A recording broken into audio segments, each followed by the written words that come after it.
On December 20th, 2006, eBay's CEO Meg Whitman flew to Shanghai to make an announcement.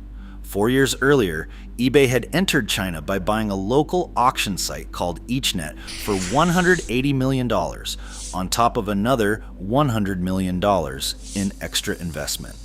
At the time, eBay controlled roughly 85% of the Chinese online auction market. By the time Whitman landed in Shanghai, that number had collapsed to under 30%. She wasn't there to announce a comeback.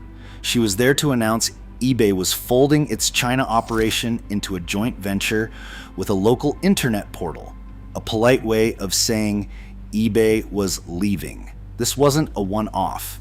In April 2019, Amazon quietly told sellers it would shut down its domestic marketplace on Amazon.cn. Amazon had entered China in 2004, peaked at around 15% market share in 2011 and 2012, and by the time it pulled the plug, that share had fallen below 1%. In August 2016, Uber sold its entire China operation to its local rival Didi Chuxing, in a deal that valued the combined company at $35 billion, after Uber had burned through roughly $2 billion in 2 years, trying to outspend a competitor that already controlled close to 80% of the market. Google's story is older, but the same shape. By 2009, Google held about 30% of China's search market against Baidu's 60%. And in March 2010, it shut down its censored mainland search engine entirely, rather than keep complying with government content rules. 4 different industries, 4 different decades of entry, the same ending. So why does this keep happening to companies that, on paper, have every advantage, more capital, more engineering talent, more global experience than almost anyone they're competing against? The easy answer is that China simply protects its own companies and shuts foreigners out. There's real truth in that. Google, Facebook, and other foreign platforms have been blocked outright, and the regulatory environment consistently favors domestic players. But that explanation doesn't hold up on its own, because in every one of these cases, the American company wasn't blocked. It was allowed to compete, entered the market with a massive resource advantage, and still lost.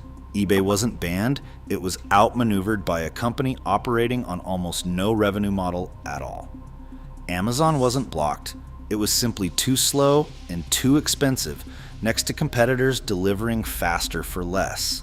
The deeper problem isn't that China closes the door, it's that these companies keep walking through it with the same playbook that worked everywhere else. And that playbook doesn't survive contact with how the market actually works. Look at how each of these companies actually entered. eBay didn't build a China strategy, it bought EachNet, a company that already understood the market, and then spent the next 2 years dismantling what made EachNet work. In October 2004, eBay migrated EachNet's homegrown technology platform onto eBay's own global system. That migration killed local features Chinese users had come to rely on. At the exact moment, a new local competitor, Taobao, launched by Alibaba specifically to keep eBay from taking its customers, was building free listings and an instant messaging feature called Ali Wangguang that let buyers and sellers build trust directly. Within 6 months of that migration, Taobao had overtaken eBay in market share. Amazon's version of the same mistake played out over a longer timeline but landed in the same place.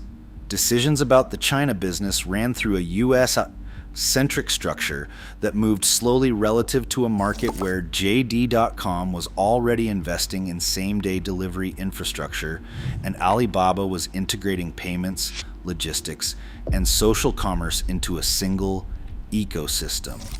Pinduoduo entered later and still out-executed Amazon on speed. By the time Amazon shut the marketplace down, it wasn't competing with one dominant rival, it was buried under 3. Uber's mistake was almost the opposite instinct with the same result. Instead of underestimating the pace of local competition, Uber tried to simply outspend it. Uber and Didi were both losing money hand over fist trying to buy market share through subsidies.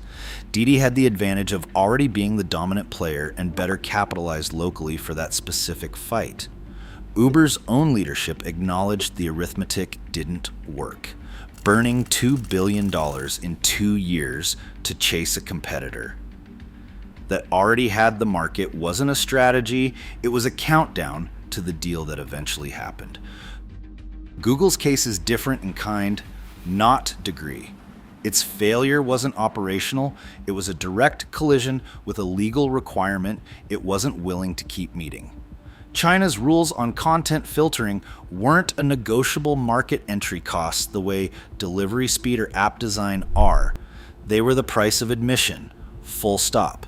Google decided the price was too high and walked. That's a different mechanism than the other three, but it lands on the same lesson. Whether the obstacle is a faster local competitor or a non-negotiable regulatory floor, American companies have repeatedly treated Chinese market conditions as an extension of their global business rather than a fundamentally different operating environment requiring a fundamentally different plan. First, the regulatory and legal environment doesn't bend for scale. A joint venture requirement, a content filtering rule, a licensing condition, these apply whether you're a startup or a company worth hundreds of billions of dollars, and they don't get easier to meet just because you have more money. Second, local competitors move faster because they're not waiting on a decision-making structure based in Seattle or Silicon Valley. Taobao, JD.com, Alibaba, and Didi were all making product and pricing decisions in real time, inside the market, run by people who lived in it.